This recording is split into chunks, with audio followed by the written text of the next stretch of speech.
A experiência é tudo. Não, é da idade. Sempre quero saudar a todos com muito carinho, manifestar a nossa alegria e dizer que o que preparamos com muito carinho também seja útil. Que cada um que aqui nos ouve seja o aproveitador das lições que vamos trazer nas suas dificuldades, nas suas vitórias também. A cada vez que ouvimos uma reflexão na casa espírita, devemos retê-la para o momento adequado que sempre surgirá, para que cada um aproveite, acrescentando ao seu patrimônio aquela situação. E hoje o nosso assunto é gratidão. Magdala era um centro de comércio muito próspero naquele tempo.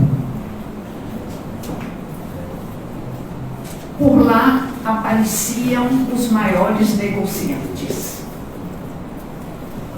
Todos aqueles homens nobres, pela sua situação geográfica, porque era banhada por águas termais.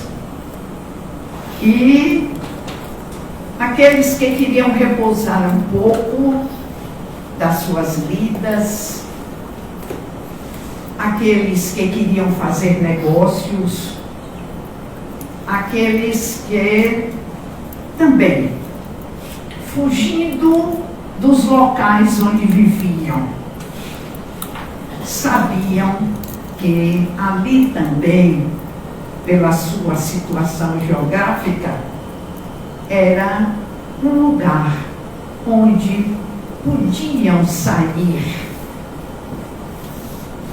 de onde eram conhecidos e ter uma vida de orgia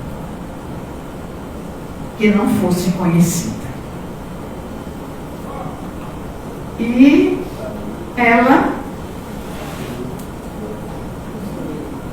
era uma cortesã que, pela sua beleza, pela sua juventude, tinha conseguido uma boa fortuna e investiu numa linda casa, cercada de árvores, reservada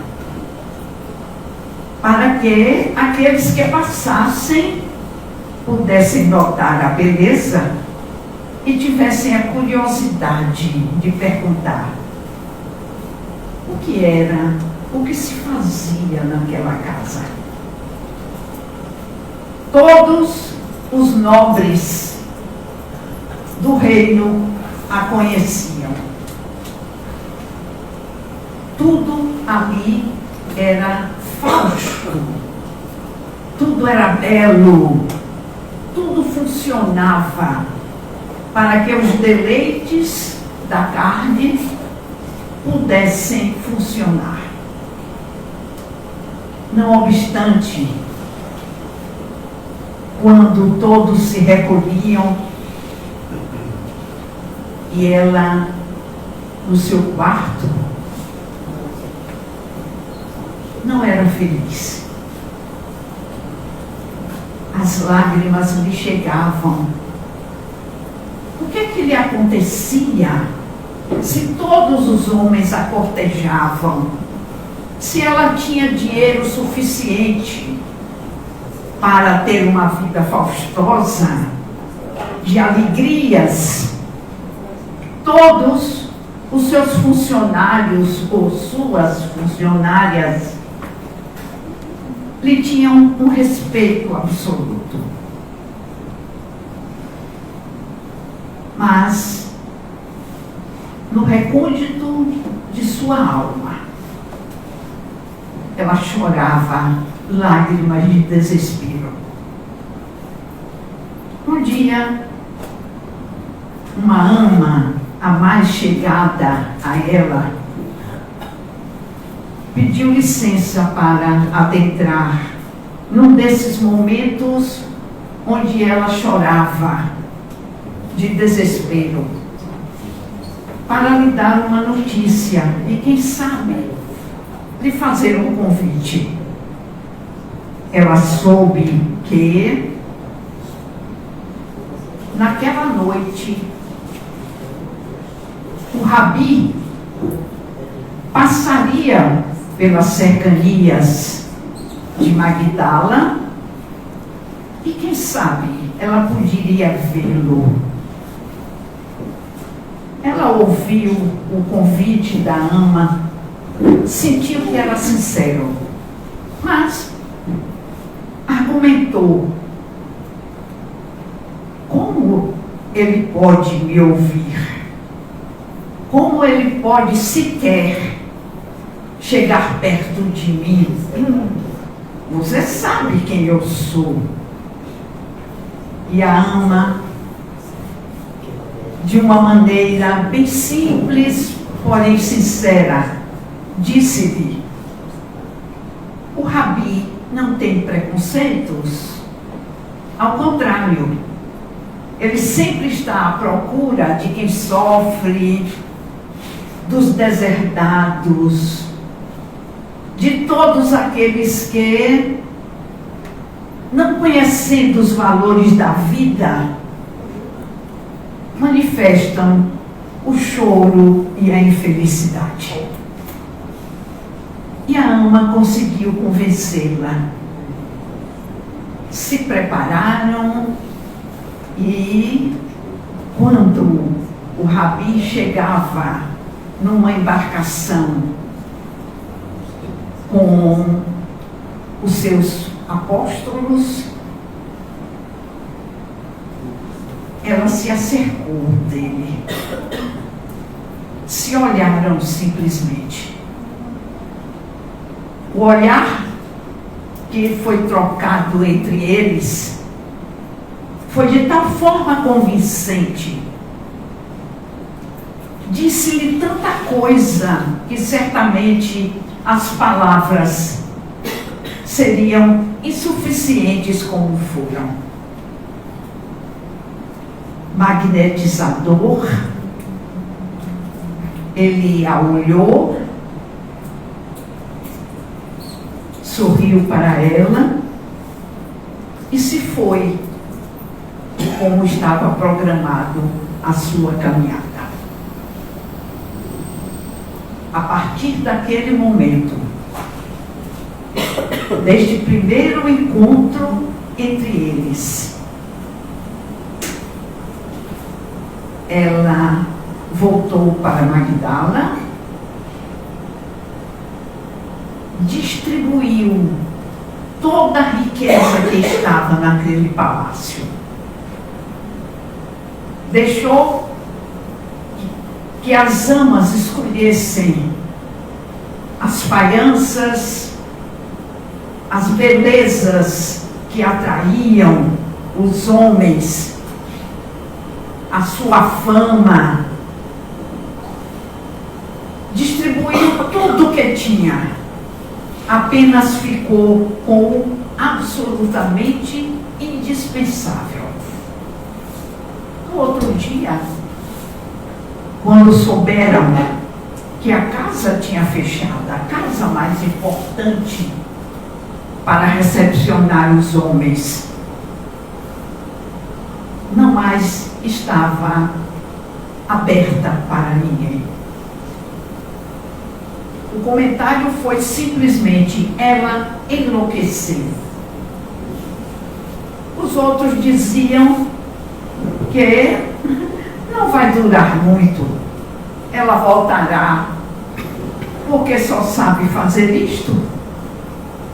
Mas ela nunca mais voltou. A partir daquele dia, Maria de Magdala, como era conhecida, viveu tratando dos enfermos, porque sabia fazer muito bem, consolando os aflitos, porque se sentiu consolada, feliz, sem os adereços que o mundo material estabeleceu. Passado algum tempo, ela soube que o Rabi voltaria, porque Simão, um abastado da cidade, soube que o Rabi estava voltando, e para que o seu prestígio se consolidasse cada vez mais, ele resolveu convidar o Rabi. Imaginemos um Rabi sendo hospedado na casa dele. De certo, a sua fama haveria de se propagar por todo o mundo e por todos os lugares. Enviou seus emissários para que o convidassem para um jantar. E para seu espanto, Jesus aceitou. Não obstante sabendo quem era ele, a sua profissão, um agiota, como chamamos hoje. Mas Jesus aceitou, devolveu o convite, dizendo que estaria lá no momento adequado. E mais tarde chega Jesus com a sua comitiva. Tudo estava preparado. Os acepipes prontos, os criados desenvolvendo todas as mesuras para os convidados, porque ele também chamou todos aqueles para mostrar o seu prestígio. E, naturalmente, notou que Jesus não manifestava tanta alegria, não obstante está sendo obsequiado a todo momento. Mas sem compreender, em determinado momento, um alarido na porta, gritos, palavras ditas com mais altura, ele não teve tempo de averiguar o que estava se passando. Mas, quando ele percebeu o que estava acontecendo, já uma mulher com os cabelos desalinhados, não obstante a beleza de que ela era investida, entrava à sua casa. A princípio ele não pensou quem era, mas apurando mais um pouco, ele a reconheceu, pois muitas vezes estivera lá no palacete, nas suas noites de luxúria, quando passava por Magdala. Mas Jesus, impávido, e a mulher procurava entre todos aqueles homens, pois todos eram homens, uma pessoa que em certo momento ela identifica, lança-lhe aos pés, chorando, lágrimas que não podia conter. E beija os pés de Jesus. Jesus, impávido como sempre, olhando ternamente para aquela mulher, que ele identificava muito bem, deixou que ela lhe molhasse os pés com suas lágrimas de reconhecimento. Pois, desde o primeiro encontro que teve com ele, ela se livrara de uma obsessão, de muitos demônios que a perseguiam e a faziam chorar desde os primeiros momentos. Em certo momento, ela olhando sempre para Jesus e Jesus para ela. E Simão, embora tenha reconhecido, tentou ainda tirá-la, porque ela interrompera um momento sublime em que ele se ofuscou, ele que queria aparecer mais do que todos, mas todos se voltaram para aquela cena. Ela quebra um vidro de alabastro. Alabastro era o perfume mais caro, era o perfume mais exótico daquele tempo.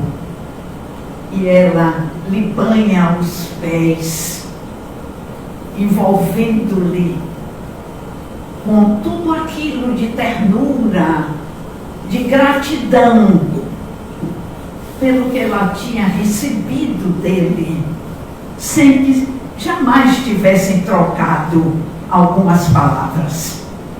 Somente aquele primeiro encontro de olhares, agora de gestos, fizera uma revolução na sua vida. A gratidão que ela manifestava era de tal forma envolvente que Simão, questionado por Jesus, ainda ela aos seus pés, perguntara: Simão, quem está lhe devendo 50 denários? Outra pessoa está lhe devendo 20 denários. Você resolve isentar do pagamento. Qual dessas pessoas lhe será mais grato? Ora, Simão era um agiota. Ele diz naturalmente aquele que está devendo 50 denários. Ficou quite e lhe é muito mais grato. E Jesus simplesmente, olhando para Simão, diz: raciocinaste bem. Quem deve mais, deve ser mais perdoado. Quem deve menos, deve ser menos perdoado. E Maria, ouvindo aquela palavra de Jesus, sorri para ele, agradece e sai como entrar. A gratidão que ela manifesta diante de todos somente foi compreendida por Jesus, nos dando esta lição de que quanto mais nós erramos nas igrejas tradicionais, usando a palavra pecar, quanto mais pecados temos, quantos mais equívocos nós cometemos, mais a misericórdia de Deus se faz presente em cada um de nós. Esta bela lição, queridos companheiros, nos retrata a gratidão. Geralmente, quando nós nos sentimos gratos, temos apenas gestos de cortesia. Muito obrigado, eu lhe agradeço. São palavras corriqueiras que nós consideramos suficientes para que aquele que nos ofertou alguma coisa, nos tirou de uma dificuldade, se sinta perfeitamente quitado do benefício que nós trazemos. Observemos essas coisas. O quanto custaria, eu pergunto a cada um de vocês que me ouve, uma noite em que um doente é assistido por alguém que lhe quer a recuperação? Será que existe uma recompensa em dinheiro ou até uma retribuição que possa nos satisfazer? Quanto nos custa um olhar de carinho, um sorriso aquiescente para nos reconfortar, uma palavra de estímulo que transforma a nossa vida. Lembremos-nos de Maria de Magdala. Apenas viu Jesus 2 vezes. Não obstante a transformação de sua vida, os valores que ela conquistou de si mesma, o conforto que lhe trouxe Jesus, transformou a sua vida, porque a partir daquele momento, o segundo encontro com Jesus, ela se insere aos apóstolos. Muitas vezes, eles tentam tirá-la do meio deles, todos homens, e ela aceita por Jesus. Uma meretriz, uma mulher. E lembremos-nos do valor mínimo que a mulher tinha naquele tempo. Não obstante, Jesus a aceita, a considera, a ouve com todos os seus pecados, com todas as suas faltas. É preciso que nós tenhamos mais cuidado em praticar a gratidão.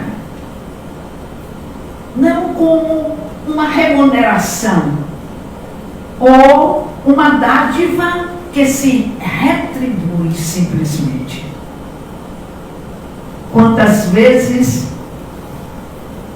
e quero chamar a atenção para que cada um rememore na sua consciência, basta que uma palavra, um gesto, que alguém nos formule, apresente no momento de desespero, ou mesmo no momento em que não estamos valorizando nada, pode representar para cada um de nós.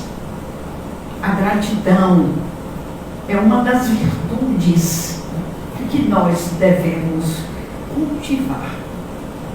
E esta palavra cultivar, ela tem mesmo a profundidade de uma semente, de algo que pode estar simplesmente à beira, no caminho, precisa que, no caso da semente, ela entre nas profundezas da terra, na escuridão, para que, revigorada, se transforme numa planta viçosa e que produz frutos. A gratidão também é assim. Quando estamos cultivando a gratidão, a cada momento nos lembramos daquele fato, ou das consequências que aquela situação nos trouxe. E temos que retribuir, não com muito obrigado, repito, tão somente, mas com atitudes que se repetem. Talvez aquela pessoa tenha tanto, esteja acostumada a dar tanto, ou que nós não nos encontremos mais com ela. Mas quantas surgem no nosso caminho à procura de um simples olhar, de um sorriso de estímulo, para que se prolifere aquela situação, sem limites, sem contar, mas todas as vezes que encontrarmos alguém necessitando de qualquer doação da nossa parte, que seja aquele momento repetido, melhorado, classificado, para que o outro que agora recebe, também com todas essas características, torne essa situação ilimitada. E para exemplo também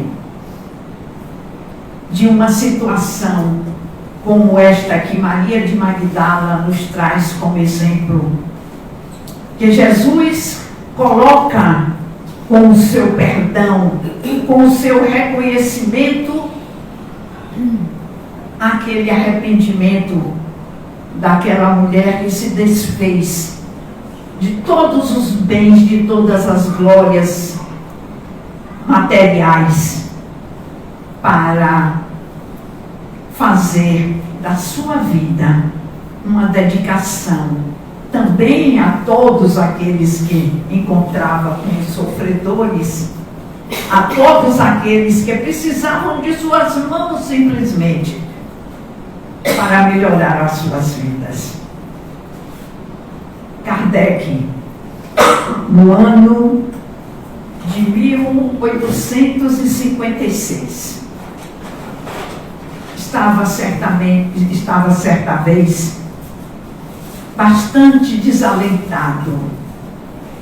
As despesas com a revista espírita aumentavam cada vez mais, pois tinha que se ter mais revistas para serem divulgados os princípios espíritas. As cartas que recebia, umas eram de agradecimento, é claro, de estímulo para que ele continuasse o seu trabalho, e outras eram de desalento, eram de ataques aos conhecimentos que ele trazia. Na maioria deles, como é a doutrina espírita, contrário aos dogmas, chamando-nos à razão para que a nossa fé possa ser, como ele caracteriza, de raciocinada. O momento é esse. No seu gabinete, ele estava desalentado quando a sua companheira, a sua mulher, a Melibudê, chega com a encomenda do correio. Ele a recebe e abre a encomenda. Estava um exemplar do Livro dos Espíritos e uma carta acompanhando. Esta situação lhe tira um pouco daquele momento de desalento. E ele lê dentro do Livro dos Espíritos a carta, dizendo que aquela pessoa que assina com o nome de Joseph Perrier tinha perdido a sua companheira, a sua mulher, que era o seu estímulo, o seu alento, era tudo para ele. Não tinha outra situação que não fosse o suicídio que ele iria perpetrar. Ele se dirige à Ponte Marie, em Paris, disposto a se lançar no rio Sena. Mas, quando ele pega na ponte, alguma coisa escorrega na sua mão. Claro que ele tinha que ver o que era. Era aquele Livro dos Espíritos com um bilhete. Leia-o. Eu li e salvei a minha vida. O desespero, de um momento para o outro, lhe trouxe uma luz. E ele voltou, saiu daquela situação e leu.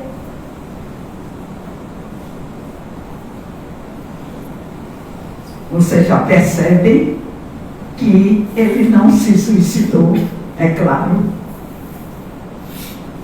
E ele diz na carta, o Joseph Perrier, que aquela situação ele queria trazer como uma gratidão para que Kardec não se desestimulasse, para que qualquer sofrimento que ele pudesse estar sofrendo, trazendo para ele, que o seu exemplo servisse de uma revitalização.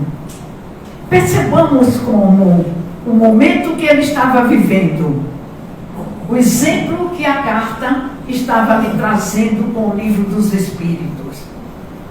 E Joseph Perrier ainda lhe diz: continue, vença, se estimule, supere qualquer dificuldade. Eu lhe agradeço porque você salvou a minha vida. Então, queridos companheiros, eu quis trazer essas duas situações de dois seres diferenciados, para que cada um se reexamine, para que cada um observe no seu exame de consciência, e não esqueçamos a recomendação de Santo Agostinho. A toda vez que temos a oportunidade de relembrá-la, que toda noite, antes de dormir, examine o que você pensou durante aquele dia, o que disse e o que fez. este resumo: o que pensamos, o que dissemos na nossa convivência e o que fizemos para avaliar. Era isso que eu gostaria que eu fizesse com os outros, ou que os outros fizessem comigo? É a pergunta fundamental. Todas as noites, devemos perguntar a nós mesmos: durante este dia, eu fiz aos outros o que eu queria que fizessem a mim? Simplesmente com essa reflexão, nós vamos mudar a nossa vida. Porque certamente a consciência de que somos dotados, iluminada pelo nosso anjo de guarda e pelos nossos companheiros que estão sempre atentos à nossa revitalização, à nossa mudança, estarão atentos para as nossas necessidades. Não precisa consultar ninguém, não precisa estabelecer nenhum diálogo, mas um monólogo de consciência para que estejamos atentos para fazer as mudanças necessárias. Gratificar-nos, porque temos métodos, não precisamos consultar ninguém, não precisamos confessar a ninguém os nossos pecados, mas somente cada um de nós.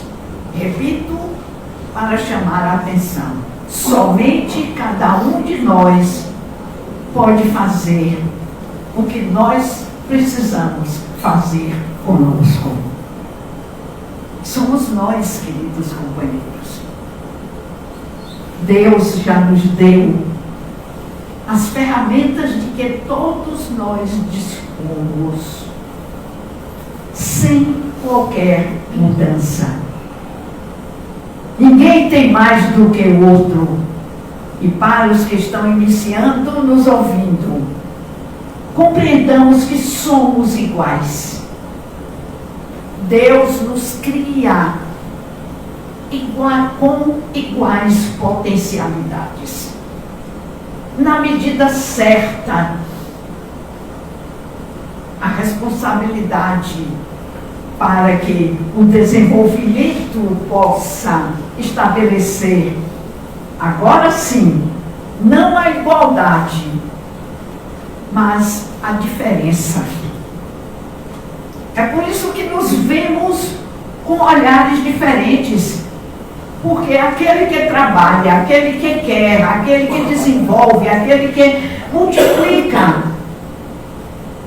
claro que ele dá um passo à frente e nós pensamos que ele é o privilegiado.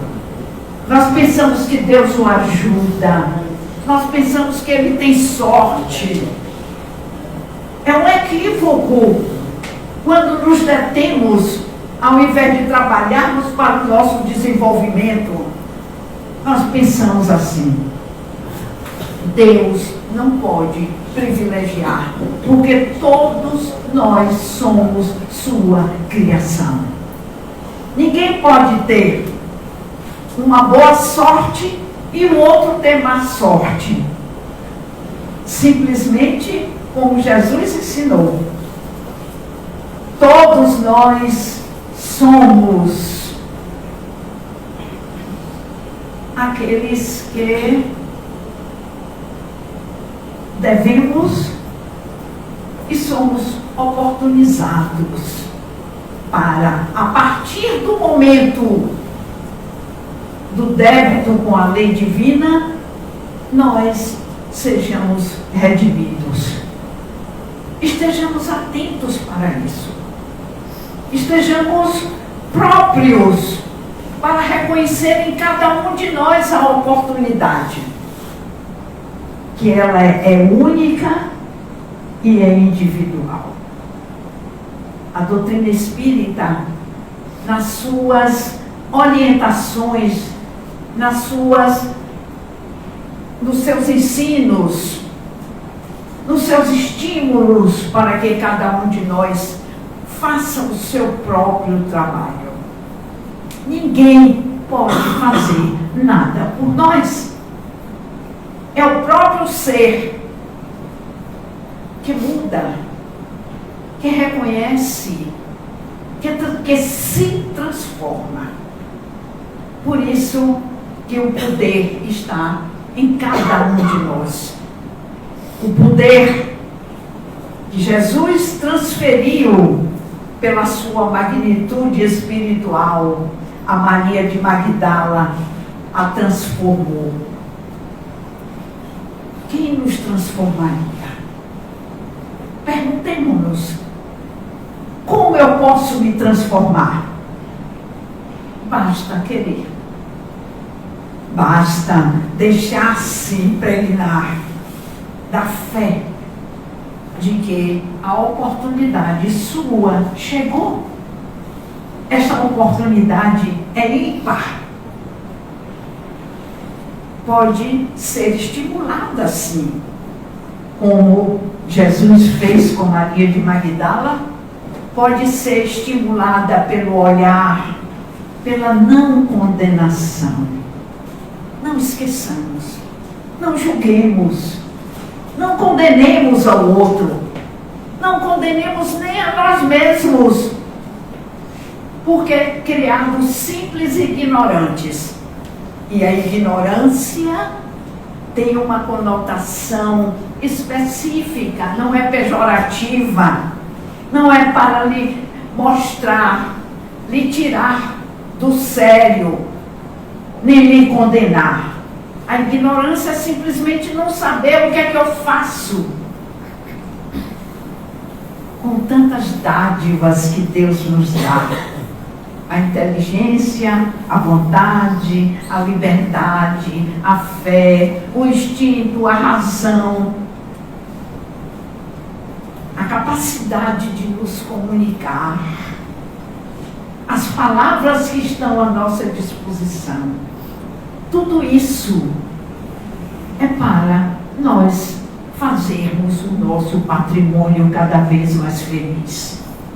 A gratidão por tudo aquilo que nos dá a natureza. Percebamos a variedade das frutas, dos legumes, o sabor da carne dos animais, o sol, a chuva, tudo está à nossa disposição, dada pelo nosso Criador. Não temos nada que nos falte. Apenas precisamos bem administrar. E esta administração não deve ficar adstrita, é muito pouco, às coisas materiais. O que nos leva a ser felizes é o patrimônio que fazemos de nós. É como tratamos aos outros. É como vemos o próximo. É como fazemos o bem. Vimos as necessidades desta casa. Não é para fulano ou beltrano. Nem ninguém sabe quem faz, quem deu, quem pagou, mas tudo reverte para si mesmo. A gratidão é uma virtude, como disse inicialmente, que deve ser cultivada, porque senão a semente não vai dar uma nova planta e nem frutos que possam atrair as pessoas para ela. A partir deste momento, suplico-lhes, prestem atenção às coisas que lhes chegam. Valorizem a noite de sono, os alimentos que lhes chegam ao prato.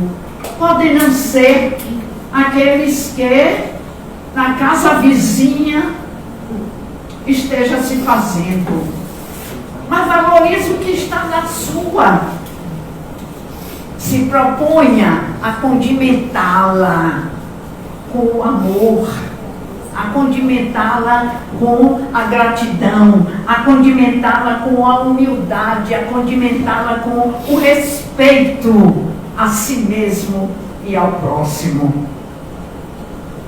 E temos a certeza que este alimento nos alimentará muito mais do que estivéssemos num restaurante onde pudéssemos escolher a comida que vamos ingerir.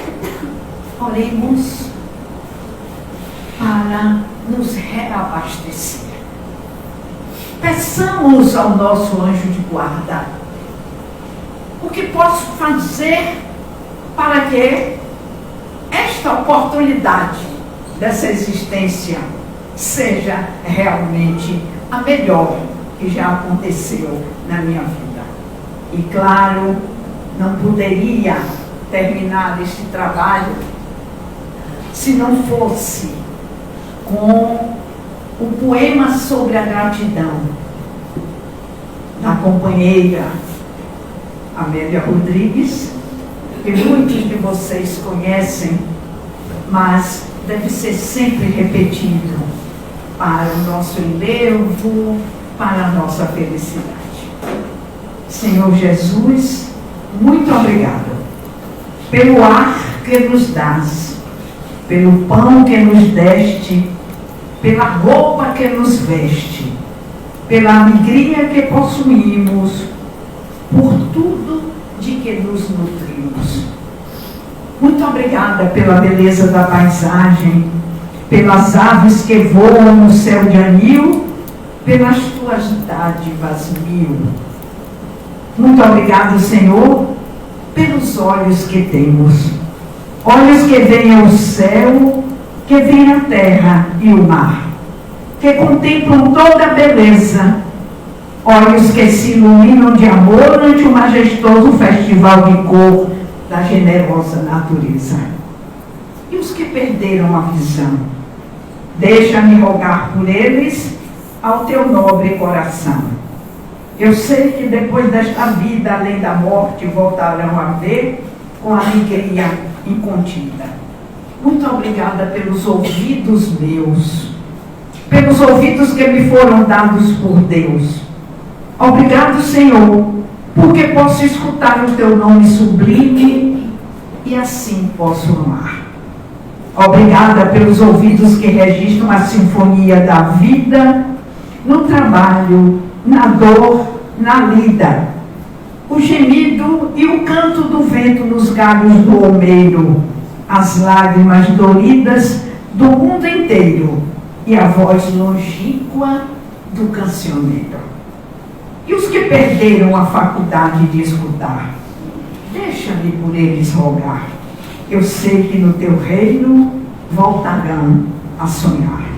Obrigado, Senhor, pela minha voz, mas também pela voz que ama, pela voz que canta, pela voz que ajuda, pela voz que socorre, pela voz que ensina, pela voz que ilumina e pela voz que fala de amor. Obrigado, Senhor. Recordo-me sofrendo daqueles que perderam o dom de falar e o teu nome sequer podem pronunciar. Os que vivem atormentados na afasia e não podem cantar nem de noite nem de dia. Suplico por eles, sabendo que mais tarde no teu reino voltarão a falar. Obrigado, Senhor, por estas mãos que são minhas alavancas de ação, do progresso, da redenção. Agradeço pelas mãos que acenam a deuses, pelas mãos que fazem ternura e que socorrem na amargura, pelas mãos que acarinham, pelas mãos que elaboram as leis e pelas feridas cicatrizam. a fim de diminuírem as dores de muitas vidas, pelas mãos que trabalham o solo, que amparam o sofrimento e estancam lágrimas, pelas mãos que ajudam os que sofrem, os que padecem, pelas mãos que brilham nestes traços, como estrelas sublimes, fugindo nos meus braços, e pelos pés que me levam a marchar, ereto, firme, a caminhar, pés da renúncia que seguem humildes e nobres, sem reclamar. E os que estão amputados, os aleijados, os feridos e os deformados, os que estão retidos na expiação por crimes praticados noutra encarnação, eu rogo por eles e posso afirmar que no teu reino, após a lida desta dolorosa vida, puderam bailar e em transportes sublimes com seus braços também afagar. Sei que tudo é possível quando tu queres ofertar. Mesmo que na terra pareça incrível, obrigado, Senhor, pelo meu lar, o recanto de paz ou escola de amor, a mansão de glória ou pequeno quartinho, o palácio ou tapera, o tugúrio ou a casa de miséria. Obrigado, Senhor, pelo amor que eu tenho e pelo lar que é meu. Mas se eu sequer nem um lar tiver, um teto amigo para me abrigar, nem outra coisa para me conformar, se eu não possuir nada senão as estradas e as estrelas do céu, como sendo leito de repouso e o suave lençol, e ao meu lado ninguém existir, vivendo e chorando sozinho ao léu. Sem um alguém para me consolar, direi ainda, obrigado, Senhor, porque te amo e sei que me amas, porque me deste a vida jovial, alegre, por teu amor favorecida. Obrigado, Senhor, porque nasci. Obrigado porque eu creio em ti. E porque me socorres com amor, hoje e sempre. Obrigado, Senhor.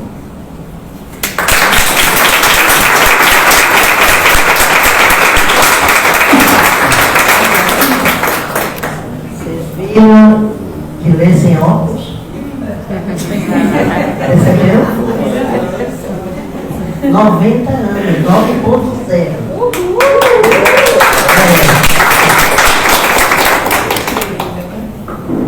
Oxalá cheguemos com essa lucidez aí aos 90, né? É isso, que Deus abençoe a nossa irmã Glória e que continue nos trazendo essas pérolas. Eu estava aqui olhando aqui, o pessoal que está aqui assistindo, todo batendo palmo aqui. E eu fico aqui dando aí, falando com o pessoal. E o pessoal que entrou nessa live, ninguém saiu. Tá até agora o pessoal que entrou assistindo. Glorinha, Deus te dê a Bíblia. Já deu e continua dando.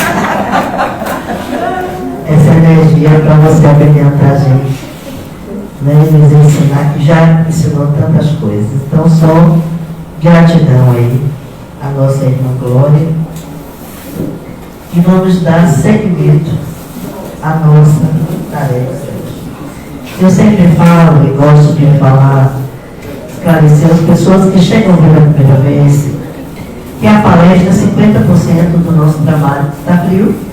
Então, vamos. A senhora está dizendo ali que dá, né? Mas o equipamento está frio. Pode até desligar esse, não? Pode? Pronto, desliguei esse, deixa eu ficar. Eu falo o seguinte, que são dois, né? Esse aí é mais frio e esse aqui acho que dá para levar. Não está tão quente assim. O verão ainda não chegou. Diz que esse verão vai ser torrante. Mas você vê como aqui está gostoso o clima aqui, né? Aqui em Salvador, graças a Deus. Bem, meus irmãos, eu sempre falo que a palestra é 50% da nossa tarefa nos dias de palestra doutrinária. E a partir de agora, nós iniciamos o trabalho de paz, mas várias situações acontecem durante o paz. Eu sempre falo que nesse momento, quem quiser vibrar, traga o nome das pessoas escritas, coloque aqui. Que eu queria que todos vocês tivessem a vivência de ver a fila de espíritos que chegam aqui para pegar os nomes. Mas isso depende muito da força mental e da fé com que você pede. Então você que traz o nome escrito, que está aqui vibrando, ou por você mesmo, para alguém, foque nisso. Foque nessa fé.